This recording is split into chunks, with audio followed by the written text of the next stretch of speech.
Wealth Without Wall Street Tribe, so glad to bring back another fan favorite here. This is episode 4 in our book series that we recorded 4 years ago on R. Nelson Nash's book, Becoming Your Own Banker. Today, we cover the problem. And guess what? The problem is still the same today as it was before. You're going to want to listen in as we talk about volume and rate and all the many things. You can follow along in your book on page 17 and 18. Can't wait for you to take away the nuggets from this episode and let us know your comments. Go into the community, give us some feedback. Tell us what you loved about it and how you are using this to get to financial freedom. Let's dive into episode 4 of our book series right now.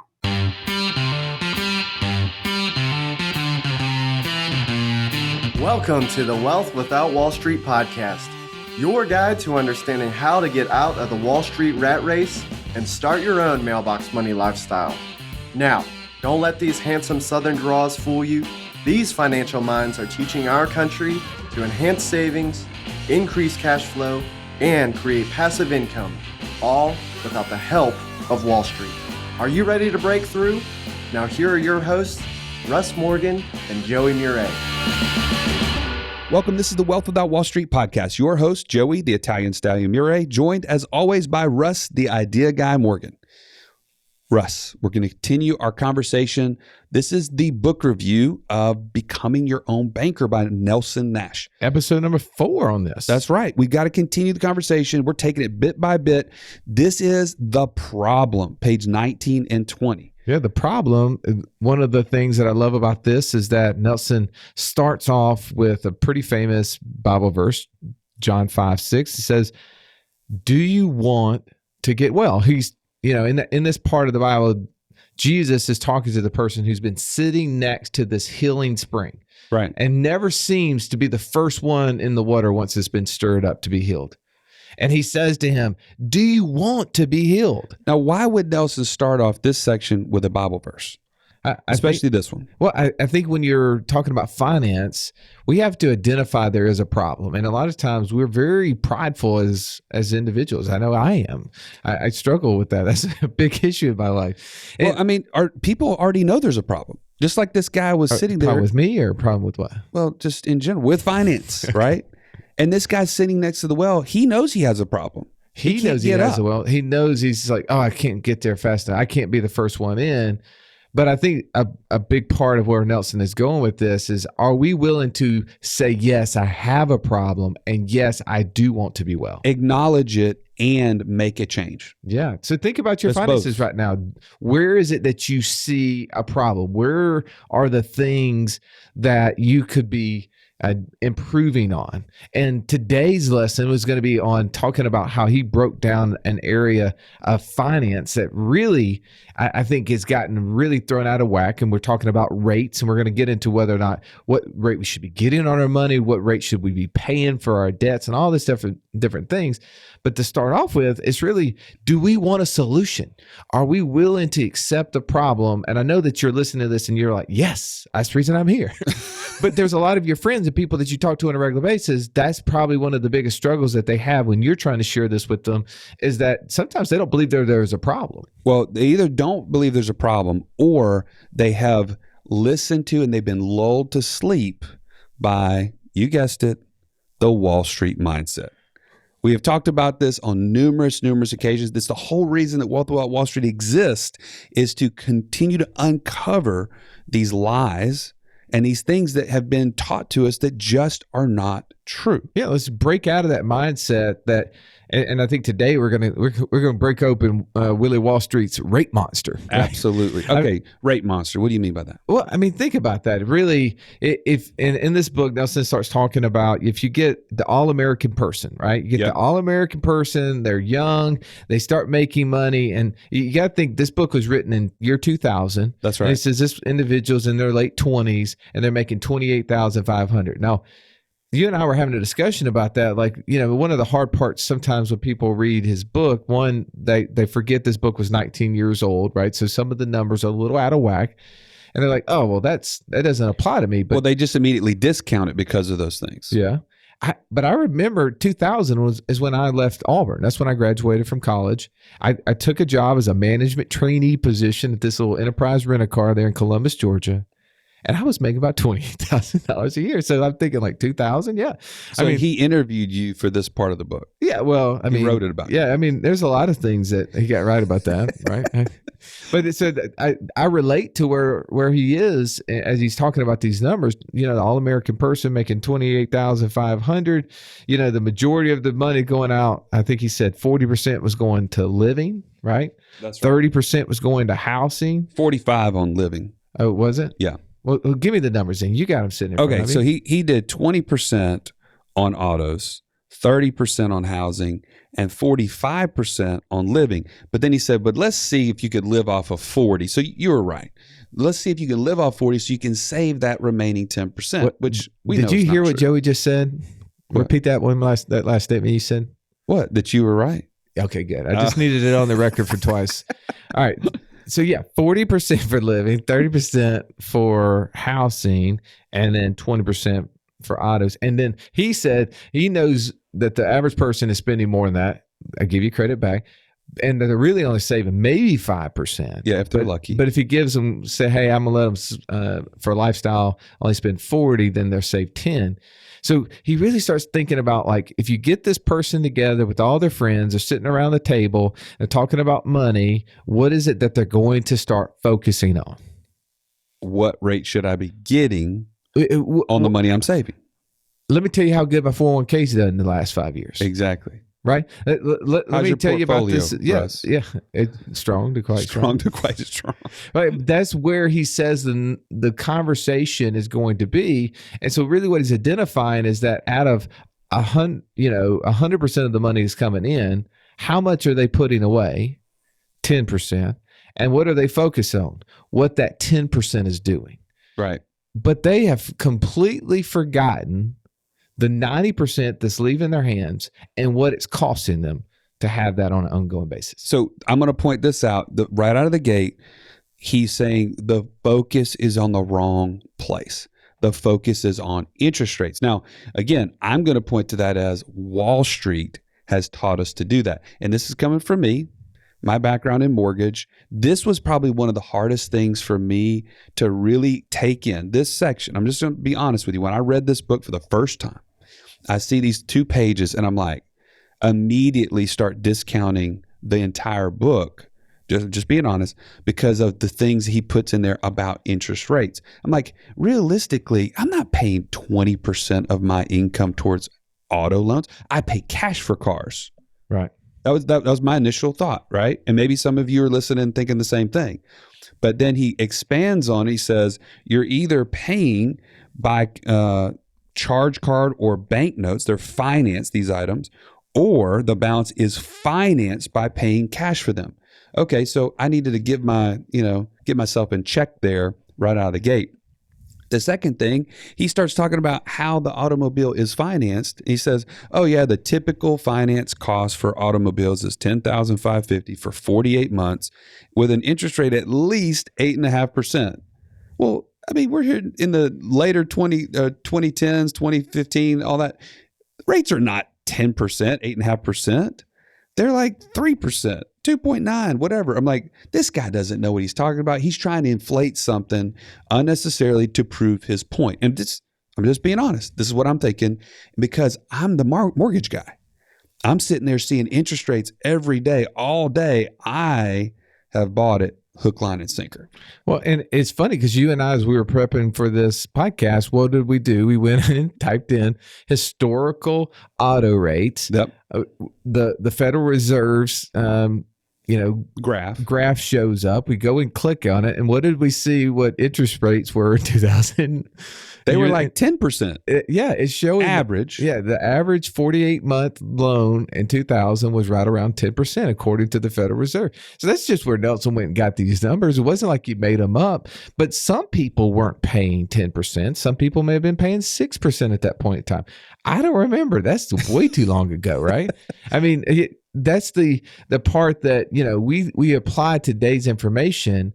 And as we dig into this, I think what we're going to see is that Willie Wall Street, has changed the way we think about rates from an expense. So one of the things we know that the Federal Reserve has done what with interest rates since the year 2000? Oh, they dropped it like a rock because they're trying to, get this economy going. Yeah, they're trying to stimulate the economy. Most people don't realize what's going on there is that, we not only have they been printing money, which is creating inflation, right? Means that but more money creates more money in the marketplace, means that the cost of goods are going up. But also by doing that is forcing us to spend and not save, because whenever you have low interest rates, they're trying to stimulate the economy, trying to tell people, go buy something. It's cheap. Go buy something. Don't save. Yeah, don't save. And there is a real issue, is that when we look at this from a problem standpoint, the problem is that we don't have capital. We addressed that in the last episode. Right. That we can't be afraid to capitalize our system. Businesses don't fail because they have too little capital. That's right. So when he's addressing what is the problem, the main problem is that interest rates, we've started focusing on trying to save a little percentage of our money as possible and trying to focus on what rate of return can that little percent get for me. That's right. And so I'm gonna point out the next thing that Nelson talks about is the problem is not the rate or the APR. Again, these are all things that we all know because we've been trained to look for them.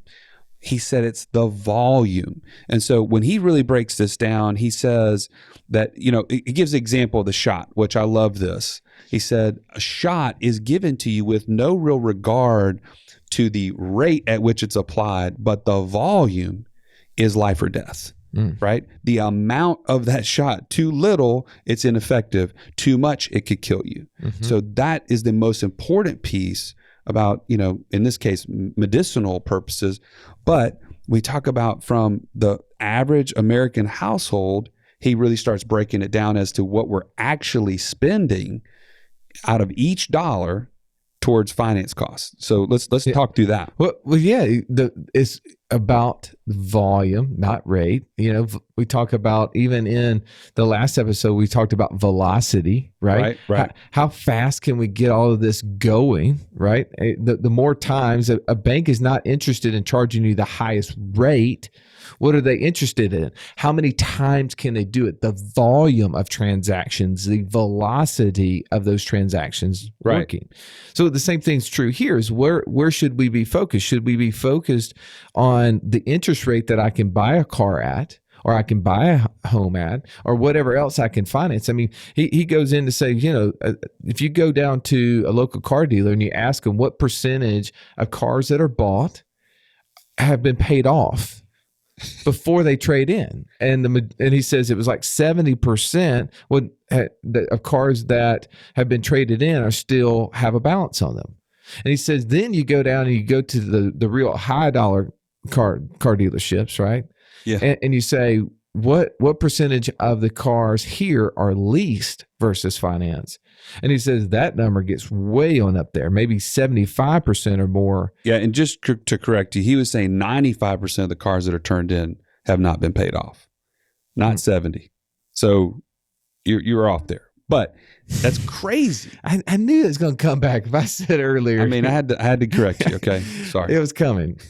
Well, but the point is that if people are focused on the rate, the price, right? That's kind of how can I get the smallest price? There's where lease comes in.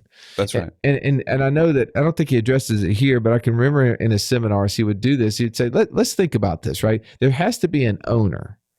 The owner is the person either is going to borrow the money from someone else and own the car and drive it themselves, or they're going to be the ones who get the car and then rent it to someone else. He says, if you can lease a car and it's a good deal, then that means the owner is losing money.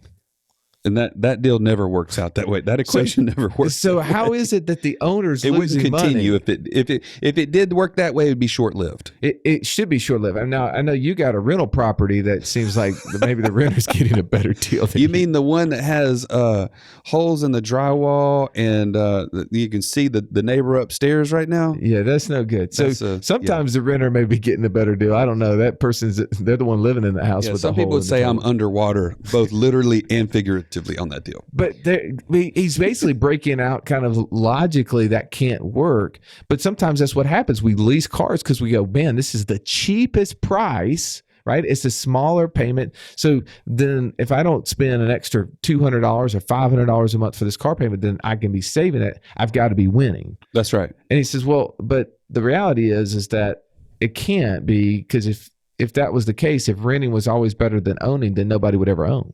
That's right. Well, and let's break this down, because you may be like me. When I first started learning about this, I really was stuck in this idea. But okay, understand interest rate may not be the most important thing, but that's really what was driving me to say, am I doing what's best for my family? Right? If I could be saving more, like you said, maybe there's a better interest rate somewhere else. And of course, I was trained because I'm in the mortgage business. I'm seeing them all day long, every day. Well, if I was paying 6% on my mortgage and I could be paying 4%, shouldn't I take advantage of that? Yeah. Well, yeah. I mean, we're not discounting the fact that we're also be stewards of the debt. In this case, a mortgage is a big debt. You're not necessarily going to pay it off anytime immediately.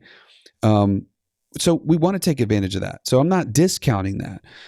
But if that is the thing that you're so focused on, you may be missing the bigger picture, is what Nelson's talking about here. Well, he said if you're only focused on trying to get the smallest rates on what you're spending and then trying to get the highest rate of return on the little, because he's not saying that having a mortgage is a bad idea. That's right. What he's saying is that our focus is, okay, I want to buy as much houses, much cars. I want to have the biggest and best of things I possibly can.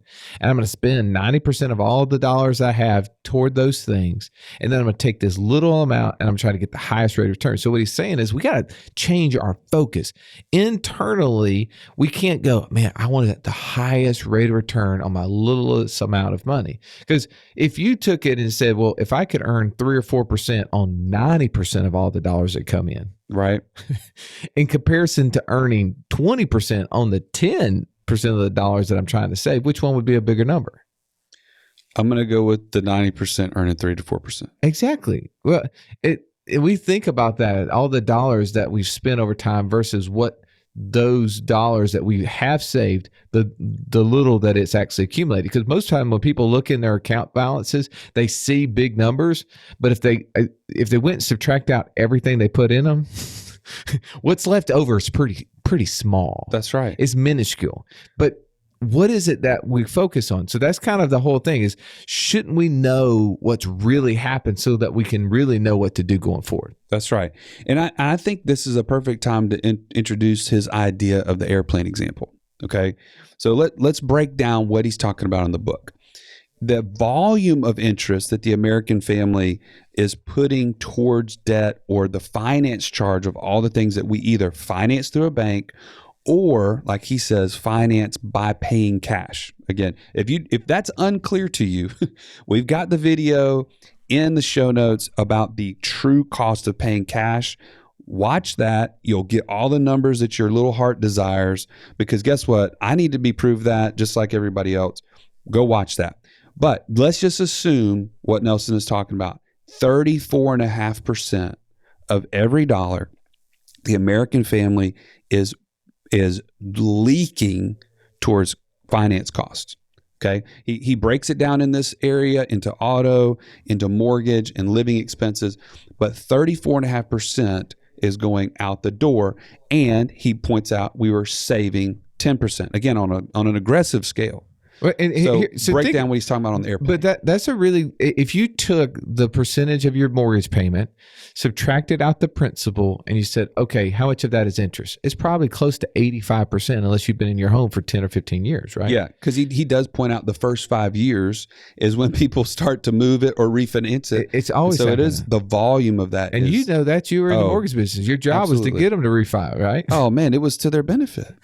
Of course. But also the same thing with cars, credit cards, everything else. So what he's isolating is the volume of every payment. What percentage of that total payment is actually interest? And he says it's about 34.5 cents of every dollar. The net dollar comes into the household is going out for finance charges. And he said, okay, let's take that and compare it to them trying to save just 10%. And so he flew airplanes his whole life. Yeah. And so he would use these great analogies to help you identify it. And he said, if I was in Birmingham, Alabama, and I was going to Chicago, Illinois, so if you get on the map, you look at that, you're going to see Chicago is almost due north from Birmingham. And he said, imagine that there's this highs and lows across the U.S. and those things move in a counterclockwise motion.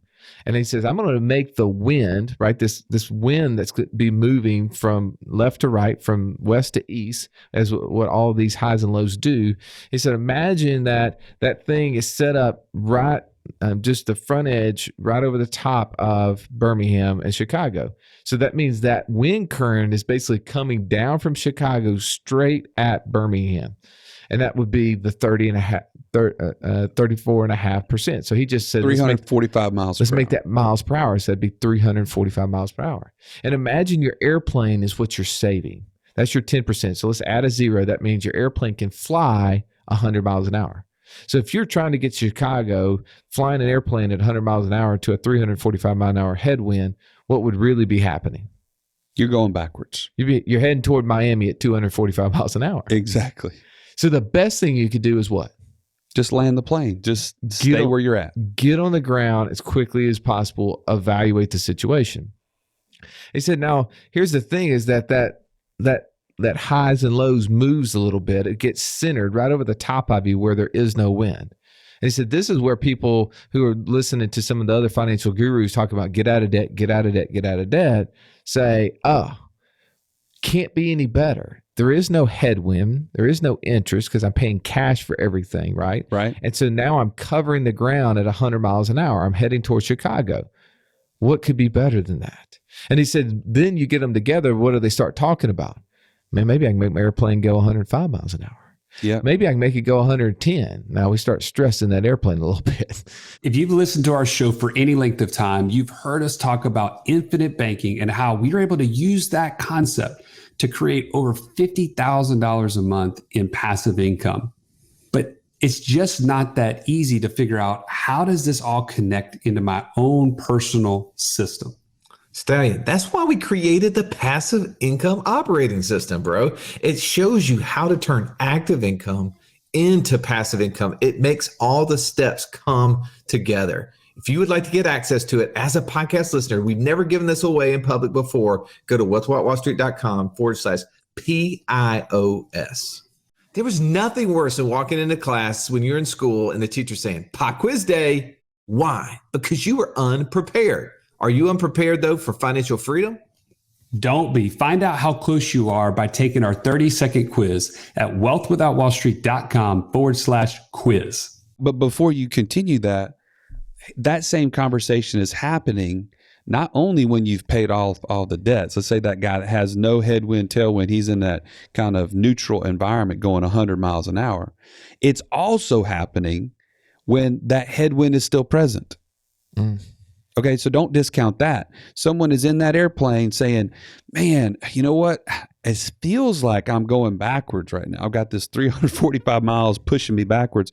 I wonder if I can make this thing go 115. Yeah, I probably have way too much in debt. I'm financing everything that I'm buying. I'm leasing stuff. Everything I look at, I'm just leveraged to the hilt with no backup, no reserve. But you know what I'm going to do? Instead of creating reserve, I'm going to try to stress my airplane out. I'm going to try to stress my savings and see if I can't get 15% on my money, in my 20% of my 401k. money. Yeah. Yeah. Because they put it into it. That's the biggest problem that I see in here is that the solutions given to people is like, oh, if you put it in a checking account, you get nothing. So that like, oh, I don't want to do that. So I don't want to have this cushion because I know it's costing me. But then what are they taught is to put it in places they can't touch, but to try to get these great rate of returns. So then both scenarios are not good. One, I'm stressing it. Secondly, I can't touch it. So you're looking at this environment and you say, man, this is not a good place for me to be playing. That's right. I didn't want us to miss that point because that same conversation, that guy that was thinking he's, won the day by paying off all his debt and paying cash for everything is the same conversation that person that's dealing with debt and they're still trying to get ahead and it's not getting them anywhere close.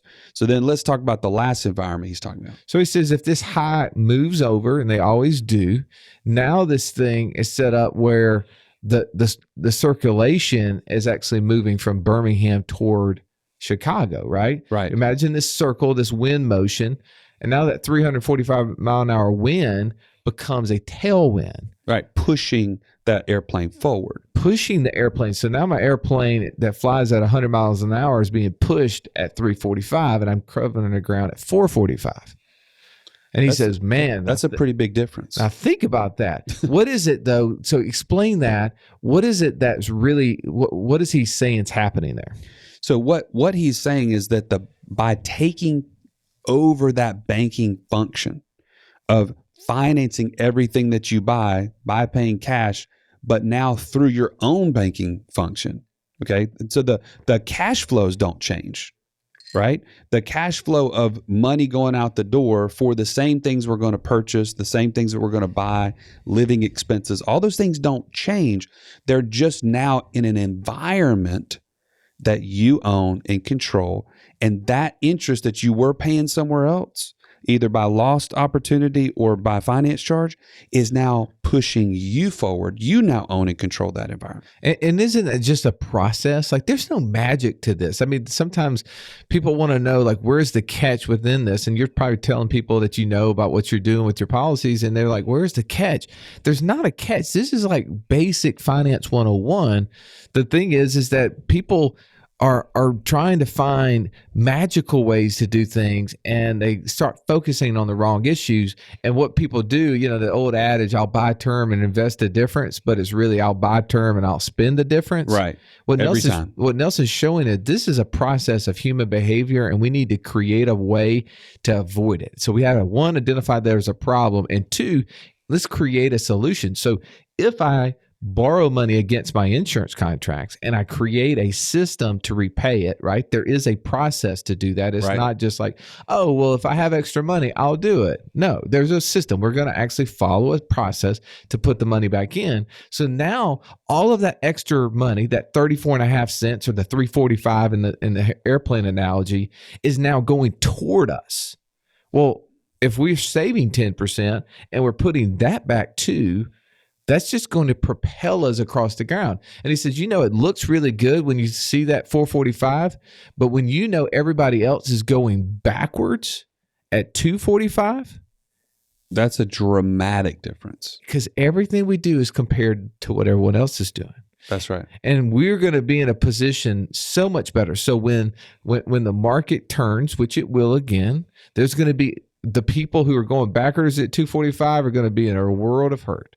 But those of us who've put ourselves in a position, we're capitalizing systems, we got cash, we're not over leveraged, and things start going backwards, we're going to have the ability to pick up those pieces, and that's going to help us cover the ground even faster as well. That's right.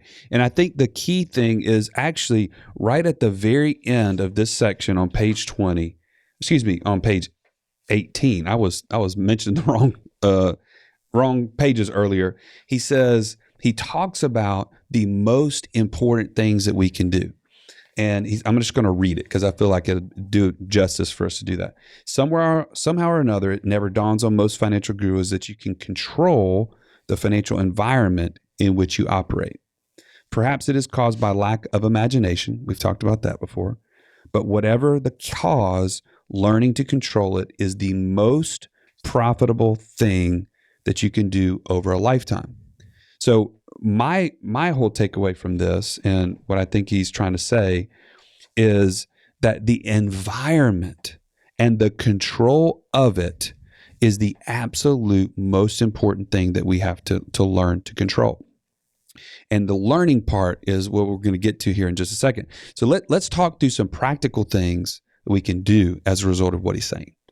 Well, I mean, first of all, I think, I read this. I realized that, look, I didn't make a whole lot of money when I first got out of college, and things have changed. I can remember my wife being super frugal. Like literally, we could have built houses out of the cardboard boxes that we get coming from Amazon today. That would be equivalent to the housing that I think my wife had me living in early on in our marriage. Right, she was super frugal, and as time has gone on, I mean, we've been blessed, and we spend more money and all those sort of things.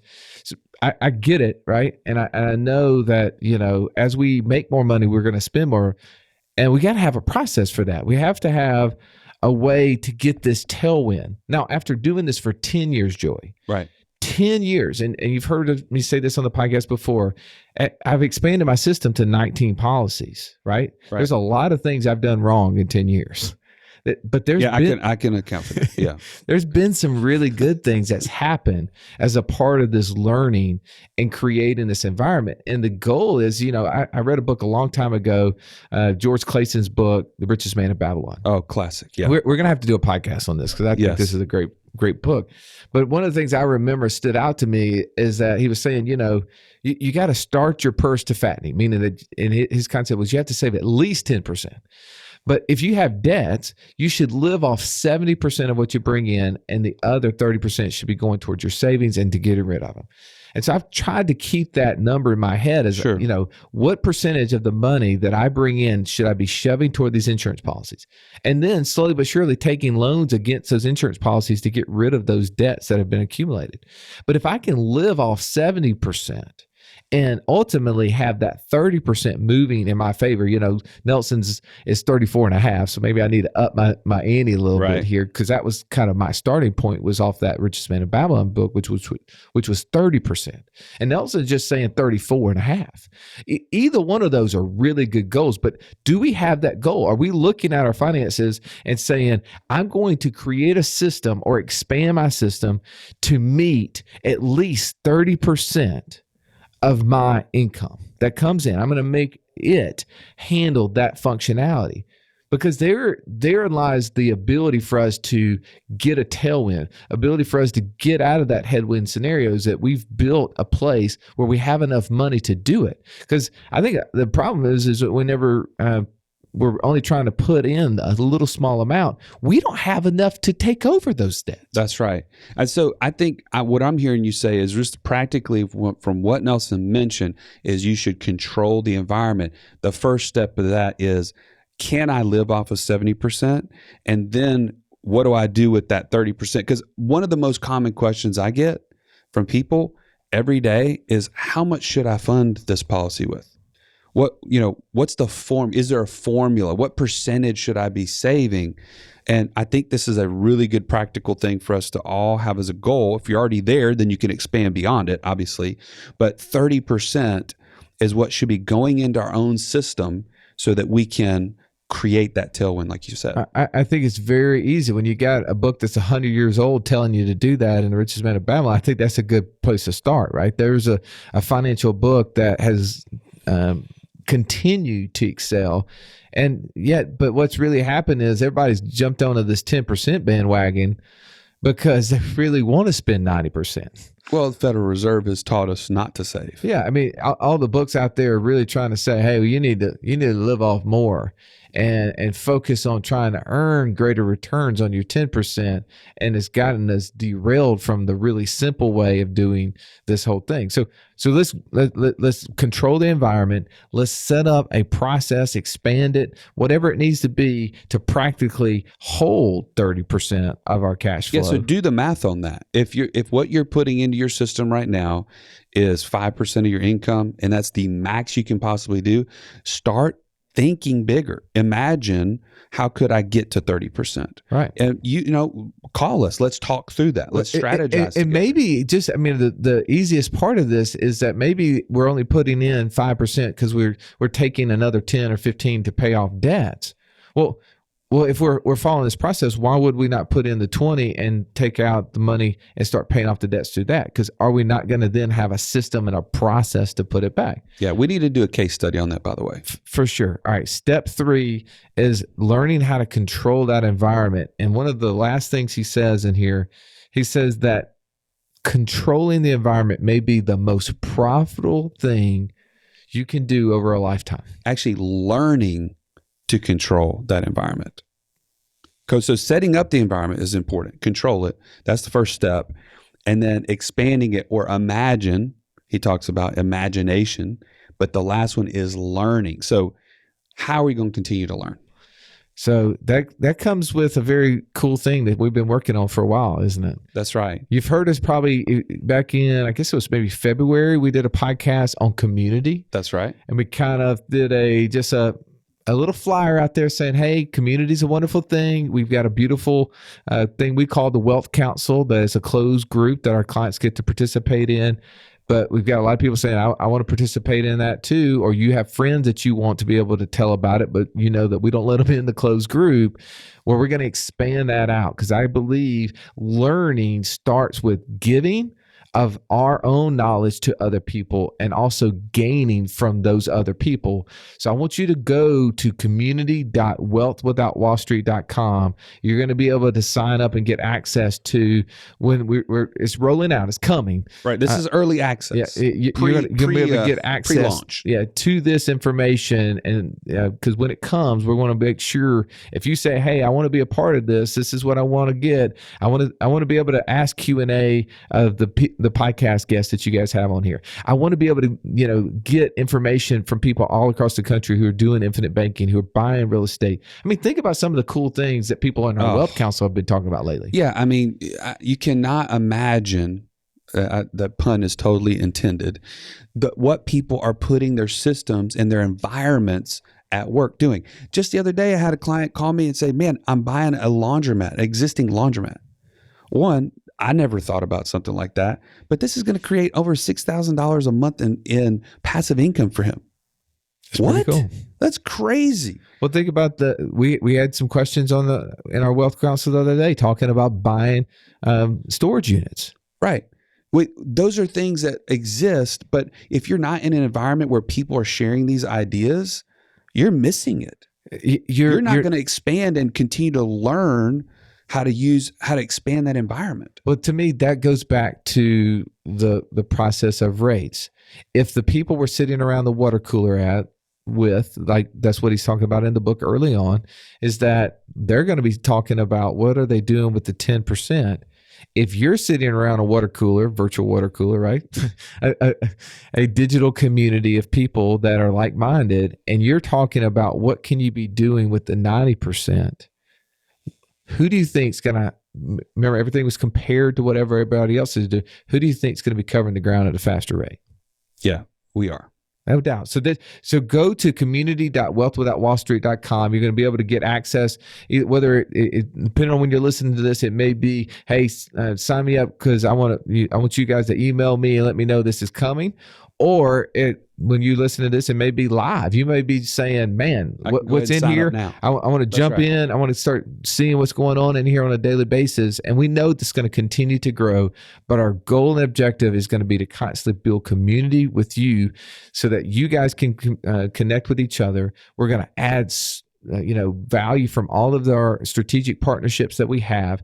We're not going to be the target as what Facebook is, right? We're not going to have ads bombarding us to try to buy things constantly. Yeah, this will be outside of Facebook. That's why. Yeah, this is just going to be a total collaborative effort for you to be able to get access to some of the things that people pay tens of thousands of dollars to go listen to. You're going to be able to get this stuff on a weekly, daily basis and be able to connect with people that I think will be great relationships and resources for you down the road. But you got to come with the mindset that if I give 50%, I will gain 50%. If you come just looking to get, get, Yeah. you're going to miss it. Yeah, You're well, going to miss out. you won't be huge part. happy, right? Because this is not Just gonna, like Nelson. Yeah, this is not going to be Russ and Joey, putting a blog post in there every single day or 5, videos every week. That's not going to happen.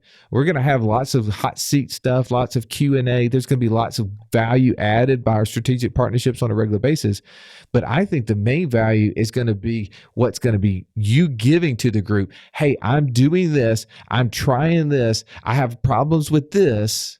And then the group giving back and it being just this ebb and flow constantly. And there's where we're going to have, because when we're sitting there and we're thinking about these ideas together, our imaginations will get fired up. And I know that we're going to excel and get closer to our ultimate objective, which is financial freedom at a much faster pace than if we were not in a group or community like this. Yeah, we're going to create the tailwind that you're talking about, the 445 miles an hour.